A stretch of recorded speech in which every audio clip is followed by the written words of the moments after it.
Les SADC de l'Abitibi-Témiscamingue et du nord du Québec vous présentent la bonne nouvelle économique TVA. La ville d'Amos a inauguré les nouveaux équipements et infrastructures à l'aéroport Mani, totalisant des investissements de 2,5 millions de dollars. Les principales acquisitions incluent une unité de dégivrage et une génératrice portative, ainsi que l'aménagement d'une dalle pour récupérer le glycol et l'agrandissement du garage. Ces améliorations positionnent l'aéroport comme un acteur clé du développement économique. Les SADC, partenaires de l'économie de la région. En manchette ce soir, 10 ans de pénitencier pour les frères Michaud. Ils sont coupables d'avoir battu un homme à mort. La région affiche l'un des pires taux de suicide de la province. Et l'UQAT annonce un déficit de 3 millions de dollars.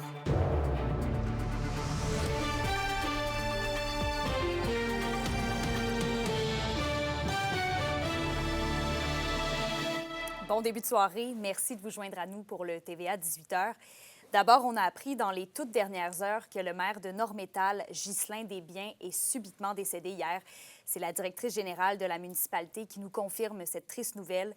Pour l'instant, on n'a pas plus de détails concernant la fonction vacante. On poursuit maintenant du côté de Val-d'Or. Derek et Régis Michaud écopent tous deux d'une peine de 10 ans de pénitencier. Félix, la sentence tombe après que les deux frères aient récemment plaidé coupables d'un homicide involontaire sur Johnny Nayacite. Oui, exactement. Et c'est une accusation qui est moindre par rapport à l'accusation auquel il faisait face, donc de meurtre au deuxième degré. Les événements remontent à la Saint-Jean-Baptiste 2022. Derek a commencé la bagarre avec M.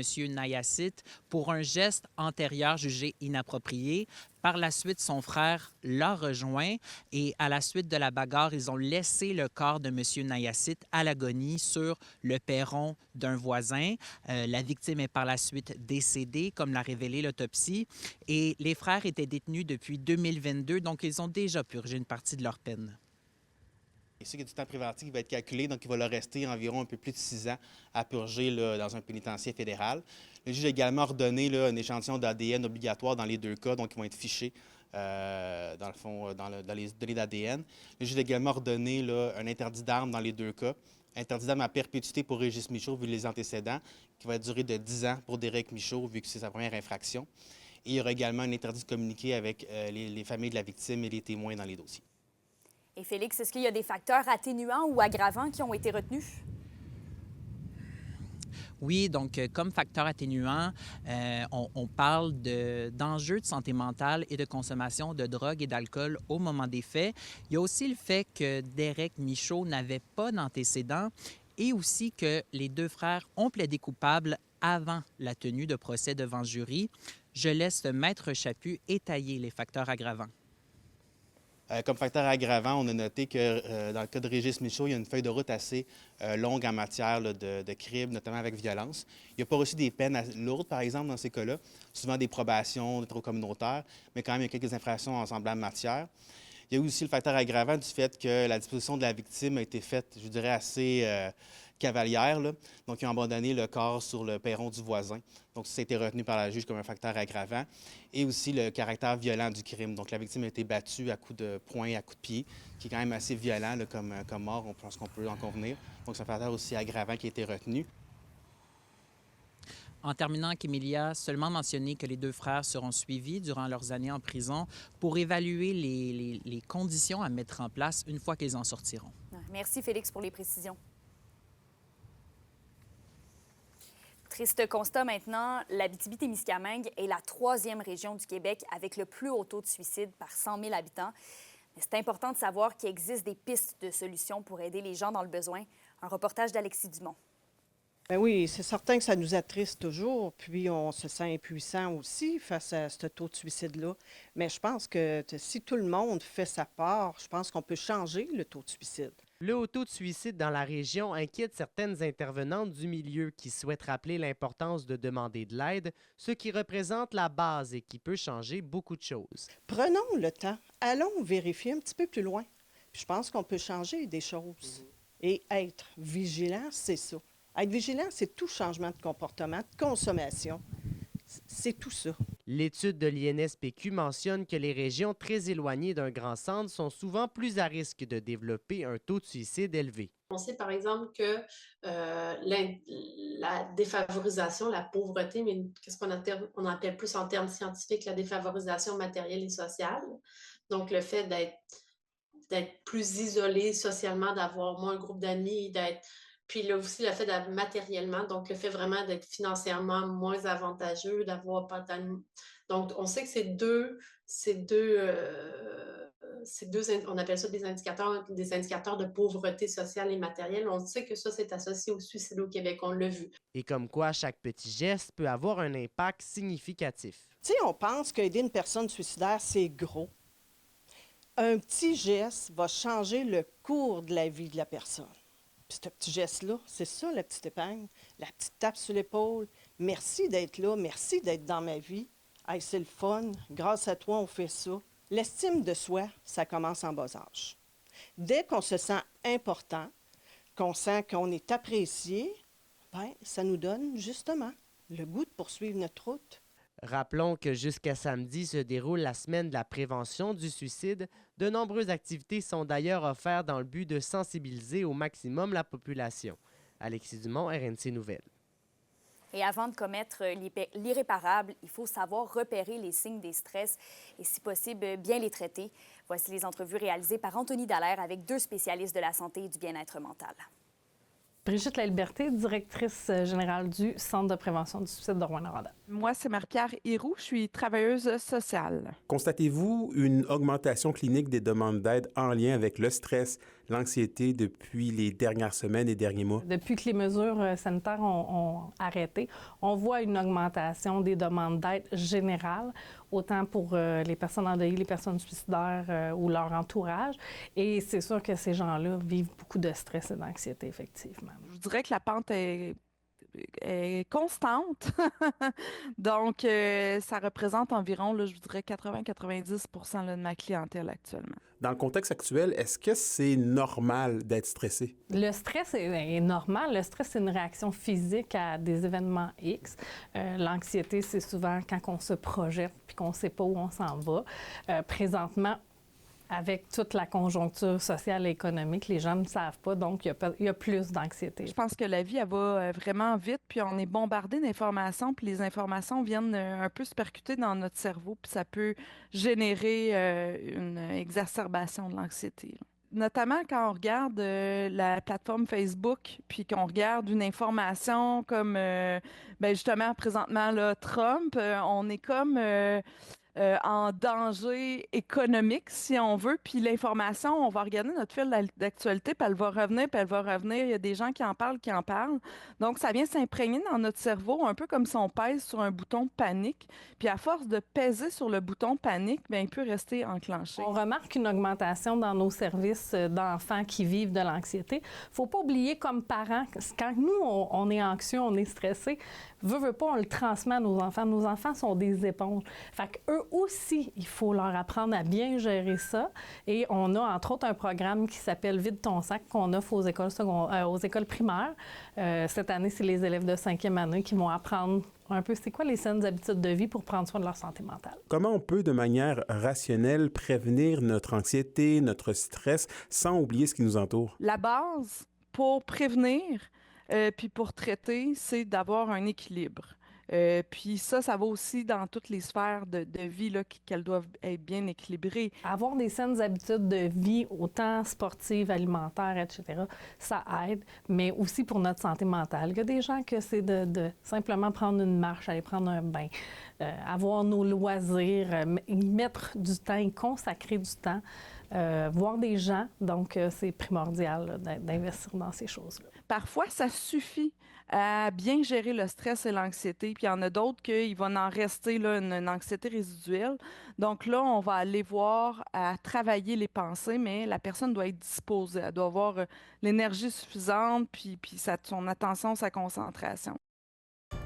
Vos réponses à la question du jour TVA, une présentation de la Clinique infirmière Nord-Ouest partout dans la région. Notre équipe peut vous recevoir pour un bilan de santé, une infection, le suivi de maladies chroniques et bien plus. Contactez-nous pour plus d'informations ou visitez notre site web. Et Et à la question du jour, on vous demandait « Y a-t-il suffisamment de ressources pour aider les personnes en détresse? » Vous avez répondu non à 65 %.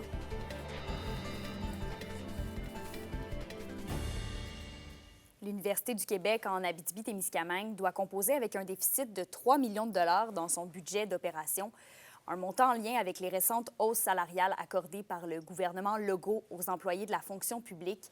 L'institution affirme ne pas avoir été compensée par Québec à 100 % pour cette augmentation.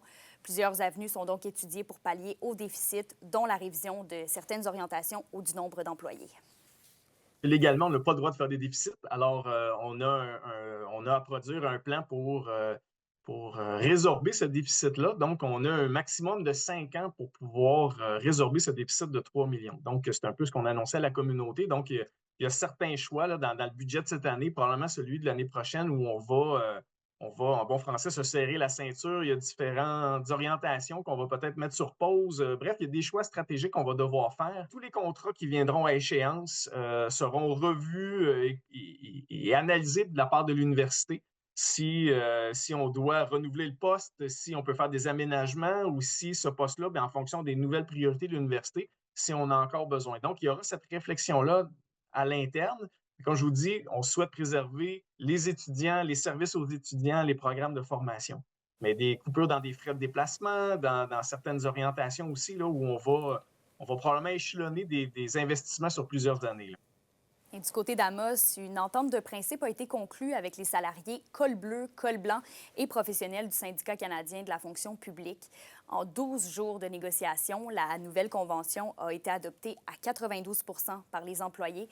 La flexibilité des horaires et l'optimisation des services aux citoyens ont, entre autres, fait partie des points abordés.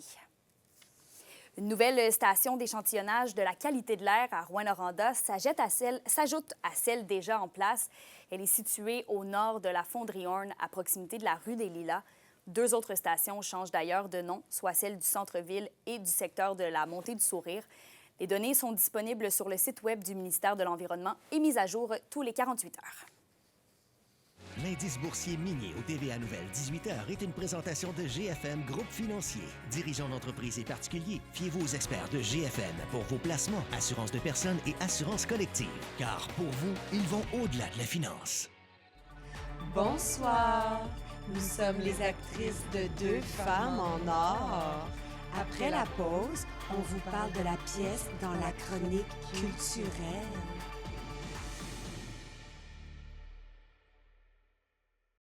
Les SADC de l'Abitibi-Témiscamingue et du nord du Québec vous présentent la bonne nouvelle économique TVA. La ville d'Amos a inauguré les nouveaux équipements et infrastructures à l'aéroport Mani, totalisant des investissements de 2,5 millions de dollars. Les principales acquisitions incluent une unité de dégivrage et une génératrice portative, ainsi que l'aménagement d'une dalle pour récupérer le glycol et l'agrandissement du garage. Ces améliorations positionnent l'aéroport comme un acteur clé du développement économique. Les SADC, partenaires de l'économie de la région.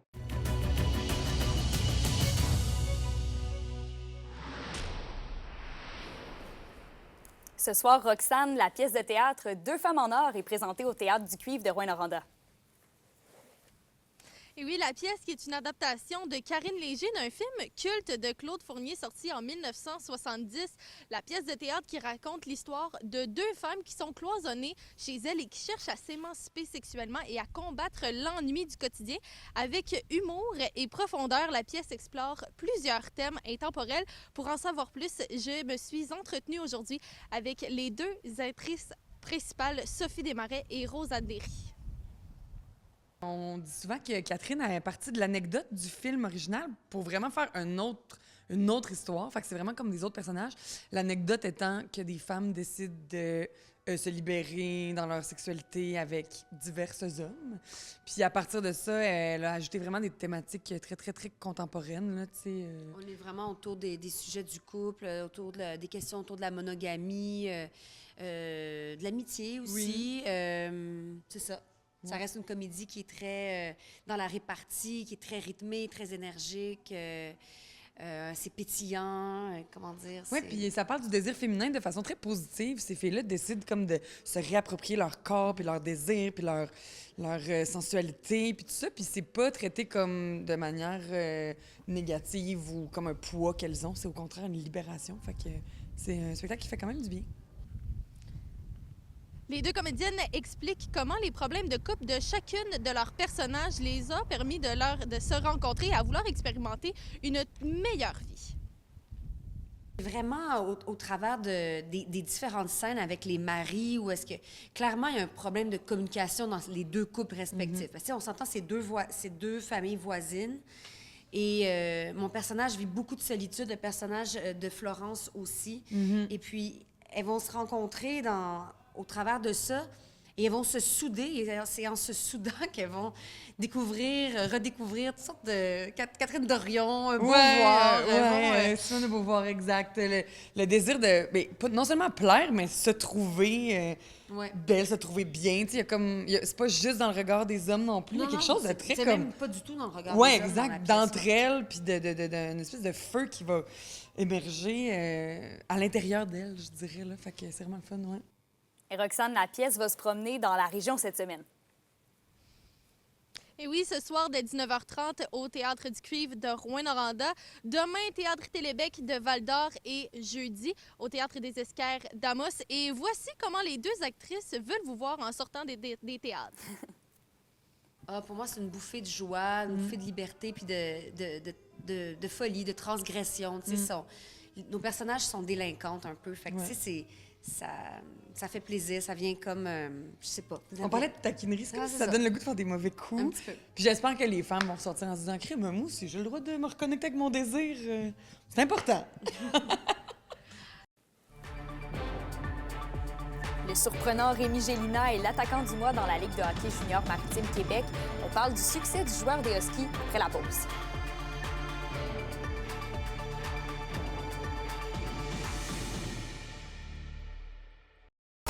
Les sports vous sont présentés par Thibaut GM, votre concessionnaire de confiance à Rouyn-Noranda, là où qualité et choix se rencontrent.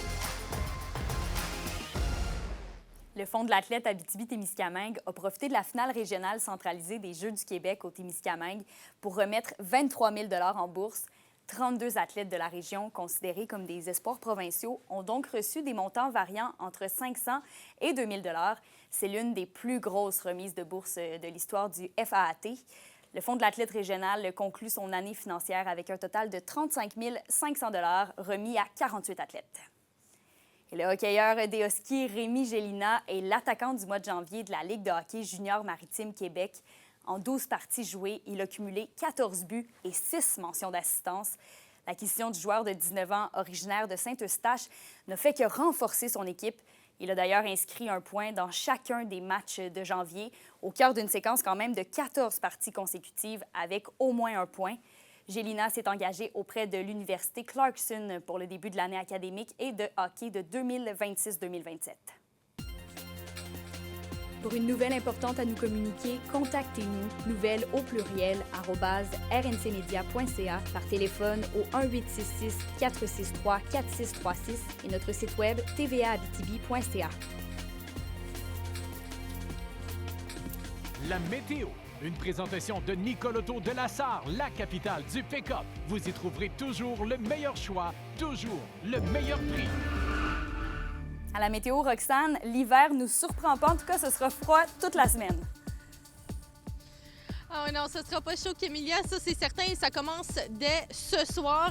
Quelques averses de neige là, en Abitibi, minimum de moins 26. Un refroidissement éolien là, qui va aller de moins 23 ce soir, allant jusqu'à moins 31 au cours de la nuit. Ça sera encore moins chaud au Témiscamingue, généralement nuageux avec 40 % de probabilité d'averse tôt ce soir.